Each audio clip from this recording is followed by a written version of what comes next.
Patty Nickel, Orogen Royalties, how are you? Good, Andy. How are you? Doing good. Thanks for coming on. 2024 Rural Investment Symposium. Yes. How's it going for you? Yeah, it's great to be here. It's a fantastic conference. The organizers, the Rural Symposium, put on a great event. A lot of good companies here and backed by a lot of good investors. So it's nice to have the mix of both together at the show. Yeah. How's the energy level here at this one? Is it the conference, or is it just seems better, or is it the time of year? I think there is a high energy level, and I think that, the markets have had a tough go over the past few years, and with the increase in a lot of the commodity prices now, you're seeing this sort of renewed sense of optimism, and so you're seeing that when people come to the booth, they're interested in owning the company, they're interested in what's going on in these companies, and so not just Orogen, but for a lot of the booths and companies that are here, that you can see them going from booth to booth, and they're getting their information, which is a really positive sign. Yeah, excellent. So let's talk about the company here and your business model. Just so you know, I am a huge fan as well as investor in royalty companies. Sure. And I'm going to go out on a limb, and I'm not an investor in Orogen, but you guys are a royalty generator. Is that correct? So tell me about that and how that's different than just a royalty company. Sure. So to become a royalty company, at least in our case, to take a step back, we were actually originally prospect generators. And I think you know that business model as well. That's taking early stage exploration assets. We put it in the hands of exploration partners, so a joint venture, if you will. We collect cash payments, share payments, and we always create that royalty on the back end of every deal that we do. And so the portfolio that we've got today has been created off the back of our prospect generation business. And so of those royalties that have been created, we've got two key discoveries to our name now. One is the Ermitaño royalty, that's in Mexico, that's in production, started production in 2021. And so that's now providing us a tremendous amount of stability, cash flow. It allows us a bit more flexibility on running our prospect generation business, but also has a focus for us to actually do more royalty-based transactions. The other royalty that we have is called Expanded Silicon Project. It's owned by AngloGold Ashanti in Nevada. That's a 1% net smelter return royalty. That was a discovery back in 2018. Since then, they've drilled about 300,000 meters into the royalty AOI. It's probably a lot higher now, given that was a number from earlier this year. But it's proving to be a very large resource. There's a 4.2 million ounce resource in the area called Silicon, and then there's a 9.1 million ounce inferred resource in what's called the Merlin zone. So if you combine them, there's 13.3 million ounces in the ground of contained gold. So very exciting for us. So we have a model of early stage exploration. It's organic royalty generation. So most of the royalties, we don't go and buy them. We actually generate them through the deals that we do. So our business model is a bit unique and different from a lot of the other royalty companies out there who do primarily royalty acquisitions as opposed to royalty creation. So there is a bit of a difference there. Okay, so let's go on that. What's the thing that can go? I'm trying to figure it out, and I don't know the answer. What can go wrong with your business model? What can go wrong with the business model? I mean, there's a couple of things. The flat markets, when we're trying to generate projects, and we are generating projects. If we can't put them out into the market for sale or option, you suddenly aren't creating your royalties like you once were. So there is an impediment to the business model. So it makes the business development side of our business that much more expensive. Right. The other side of it too is that there is a gestation period for these royalties to go from creation all the way to production.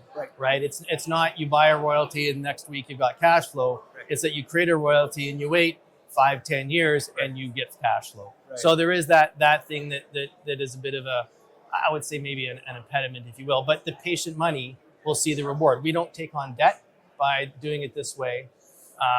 And so, those are I would say the two main features of, I think, challenges within our business. This is more of a patient business model. So you have to buy into the fact that you're going to see value and you're going to have significant leverage to value, but it takes longer than it normally would if you were a standard royalty company. Yeah. And what I like actually about the royalty business, and I know that you're a royalty generator, so it's significantly different, but it's yet, I want to say there's a lot of similarities, but what I like about it, it's very boring, and boring is really good, right? I mean that in a sense, is you're not taking on the risk as a Right. bringing on a mine, whereas I Yeah. just talked to some people that have a staff in the thousands. You have Yeah. a staff, I'm guessing, below a dozen people, if not smaller. Yeah, we have about 10 people on our team. Yeah. Most of them are geologists, which Right. is exactly what you want, being a prospect generator, Right. and focused in that area. But yes, you're absolutely right. The risk associated with being a royalty company, even early stage prospect generation, we don't drill our projects. Right. We get it to a certain target status. We try to put the best pieces and bits and pieces in front of our exploration partners, and they take on the cost and risk. Obviously, they get 100% of the project at the end of the deal, but they take on the risk of drilling it and developing it. So all those capital costs that you would have associated with a mining operation, we're not part of that. What we collect at the end is our royalty, but there's no costs really associated with collecting that royalty. So yeah, you're right. The risk on royalty companies and even the prospect generation side of the business is exceptionally low. We focus more on doing this time and time again as opposed to one single asset. Yeah. So it's, in a cliche way, you're kind of buying lottery tickets, if Yeah. you will, to see how many of these, it's, some point some of these take shape. And in our case, Ermitaño was created and Silicon was created, and they're huge assets. I mean, for us. Those are your tickets that hit. Yes, those are the tickets that hit. So I think that's a great analogy, actually, but that leads you to the next question. How many tickets do you currently have, and Yeah, what that's are a you good question. projecting? What are you projecting out? So I guess if you look at our optioned projects, there's 8 currently that are out there right now. We partner with private companies, small public companies, and then we go all the way to the larger companies. Nevada Gold Mines, I-80 Gold are our partners as well. And so we have those types of companies involved with us as well. And then beyond that, we have the portfolio of 25 royalties that are out there that also could be, well, there's 2, Ermitaño and Silicon, but the remaining royalty portfolio, any one of those could be the next sort of value creation, leg creation in the stool, if you will.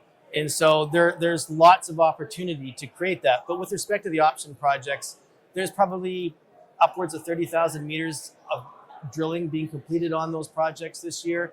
And again, that's all partner funded money. We don't have any cost associated with that. So any one of those projects that are being currently explored could be the next one that gets created for us. So we've got some great projects, really exciting ones. So we're hopeful for that.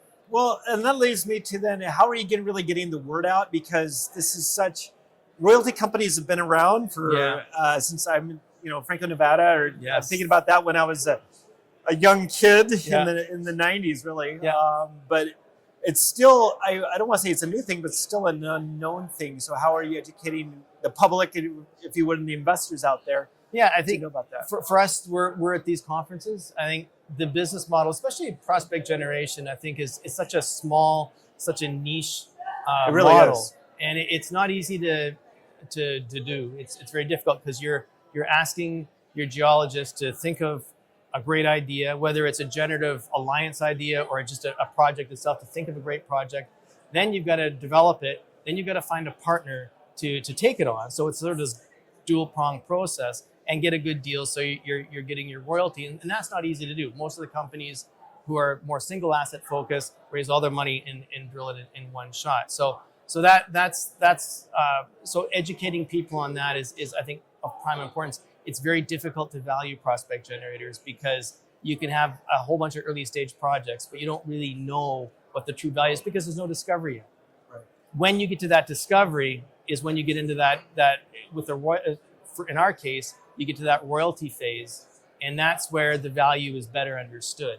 And so there is that process too of trying to educate investors on having the patience to see our royalties come into being. And not everyone's going to make it. Right. Odds are they won't. That's just the nature of our business. But it's having that patience, and this is why we're at these conferences, is to educate people on what they need to understand with respect to our business model. Got it. Now, you just mentioned your staff. A lot of people on your staff are former geologists or current geologists, Yep. I should say. Yep. Give us a little bit about your background. And the reason I asked that is what's really important to me is Right. betting on the management, betting Right. on the horse. Yeah, management's important. So I'm not a geologist. Right. So I'm one of the few that aren't. I've spent my entire career in the mineral exploration business, right from a teenager, working in exploration camps throughout British Columbia, Alaska, and working alongside geologists. I knew that, a career in geology probably wasn't for me. I was more interested in the financial side of the market, but I love being exposed to the mining business. So I've had a career of public company management. We're working on single asset focused companies, working with prospect generators, and working with a variety of companies over my career. So with a company called Evrim Resources, I started in 2010. It became my sole focus. That was a prospect generator when we merged with a group called Renaissance Gold in early 2020, which combined the Ermitaño and Silicon assets together, is when we took on Orogen. So I've had a pretty broad exposure to the markets, the ups and downs, as you know how good it can be and how tough it can be.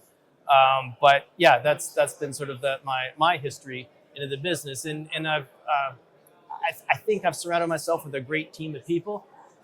In fact, I know I have. I don't think I have. I know I have. Is the geologists on the ground?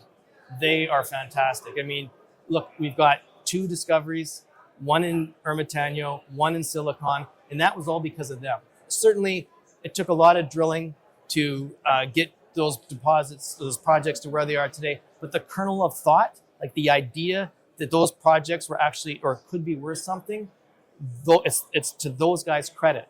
And so we have a great team in Mexico, in Reno, Nevada. Mark Kulba, who is one of our chief geoscientists, he was the guy that actually had the idea to go explore Silicon. And we obviously passed it off as a project to AngloGold Ashanti. They've taken it the rest of the way, and credit to them for putting those drills where they were put and making that discovery. But again, it takes a really solid team, and the guys, the boots on the ground, are the guys that do it for us. Good for you. It really is about the team all the time, isn't it? Yeah, it really is. Yeah, absolutely. So if people want to do business with you, one thing is Adrian Day, I interviewed him 3 hours ago. Okay. That interview will drop before you.